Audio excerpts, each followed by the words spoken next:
Chers frères et sœurs en Christ, bonjour. Permettez-moi de vous dire encore joyeux Noël.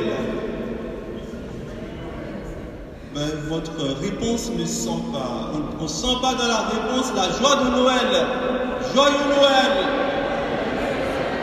Merci. Voyez, il y a dans l'évangile du jour ce que moi j'aime le plus entendre dans la parole de Dieu. Et je suis sûr que vous l'aimez aussi, vous aimez l'entendre aussi. Et c'est Dieu qui nous le dit. À tous ceux qui l'ont reçu, il leur a donné le pouvoir de devenir enfants de Dieu. À tous ceux qui l'ont reçu, il leur a donné le pouvoir de devenir enfants de Dieu. C'est pas beau ça? Est-ce que vous êtes content d'être appelé enfant de Dieu? Bon, je le suis aussi avec vous et nous le sommes, nous le serons. Il nous faut l'être tous les jours. Avant cette portion de phrase, il y a une autre qui nous a été dite. Il est venu chez les siens et les siens ne l'ont pas reçu. Cette portion de phrase de l'évangile du jour nous amène juste à nous poser une question. Pourquoi les siens ne l'ont-ils pas reconnu? Pourquoi les siens ne l'ont pas reçu? Pourquoi? Il nous semble que c'est simplement parce que c'est une réponse entre plusieurs.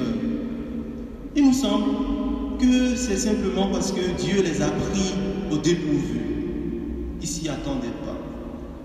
Ils ne s'attendaient pas à voir ce qu'ils ont vu.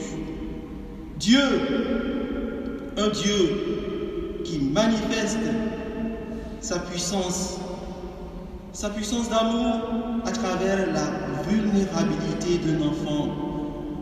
Un Dieu qui manifeste cette puissance d'amour à travers la pauvreté d'un enfant et promet de faire de tous ceux qui l'ont reçu ses enfants. C'est tellement invraisemblable que le récit de sa naissance, le récit de la naissance de ce Dieu et de son existence ne cesse de susciter des doutes jusqu'à nos jours. On se demande si ce n'est pas l'Église qui a essayé de falsifier ce récit ou cette naissance d'un homme juste pour fasciner ceux qui veulent bien croire qu'il s'agit d'une naissance de Dieu dans l'histoire. Non, ce n'est pas le cas. Sinon, on ne serait pas ici, vous et moi. Il s'agit pour nous d'une vérité de foi inébranlable qui se trouve heureusement soutenue par plusieurs sources historiques, qu'elles soient profanes ou non. Même s'il subsiste encore des hypothèses, celles-ci relèvent des doutes relatifs au lieu et à la date de naissance de Jésus. Mais nous pensons que ces hypothèses sont encore très loin de s'imposer comme vérité scientifique. Et donc, Jésus est né dans l'histoire de l'homme. Jésus a vécu et il nous a reçus, il nous a aimés et il veut que nous devenions enfants de Dieu. Oui, le refus de cette évidence de la naissance de Jésus dans l'histoire n'a donc pas de base historique, chers frères et sœurs, que personne ne vous trompe. Son histoire n'a donc pas été falsifiée dans le but de fasciner. Nous devons y croire et nous laisser séduire pour pouvoir pouvoir profiter pleinement de la bonté divine. Tout le long de l'histoire, l'homme a tellement été infidèle aux alliances qu'il fallait que Dieu descende lui-même sur terre pour assumer notre histoire et nous communiquer sa vie divine. Quel bonheur, quel honneur pour l'homme. L'homme avait donc besoin que Dieu vienne le libérer des ténèbres pour le conduire à la lumière. Et c'est dans son abaissement, dans son total dénuement qu'il vient nous relever et nous faire renaître.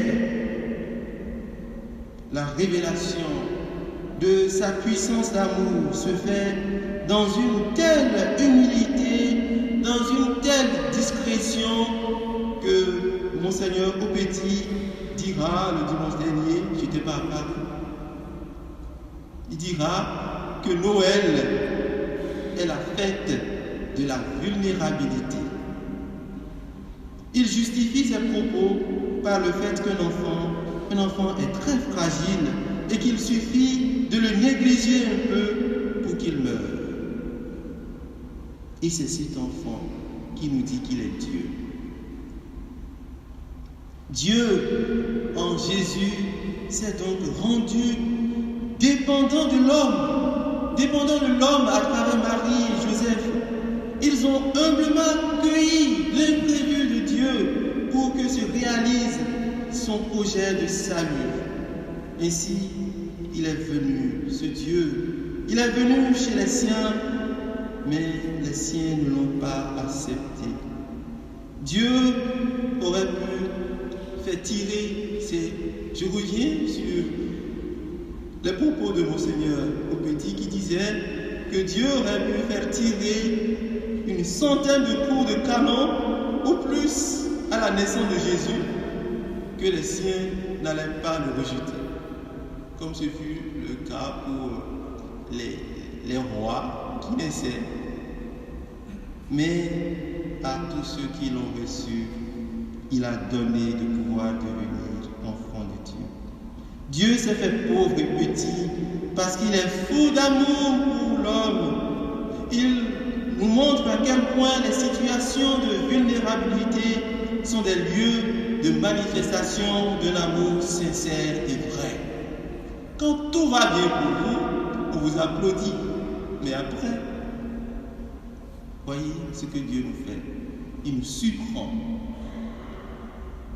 Chers frères et sœurs, acceptons d'être pris au dépourvu pour accueillir parfois favorablement les imprévus de Dieu. Ainsi, nous serons capables d'aimer. Nous serons capables d'aimer ce que Dieu nous donne. Nous serons capables d'accepter ce que Dieu nous donne tel qu'il nous le donne. Comme un Dieu si grand a pu penser à nous en se faisant aussi petit et simple, nous devons mieux accéder au sens de cette démarche quand nous engageons dans la même dynamique de simplicité et d'humilité, si nous voulons demeurer enfants de Dieu. Oui, c'est ainsi que nous contribuerons à œuvrer, nous allons pouvoir œuvrer au relèvement de l'humanité et à l'instauration d'une création nouvelle. Que Dieu lui-même nous en donne la grâce. À tous ceux qui l'ont reçu, il a donné le pouvoir de devenir enfants de Dieu. Que sa grâce nous soutienne dans tous nos efforts. Amen. Amen.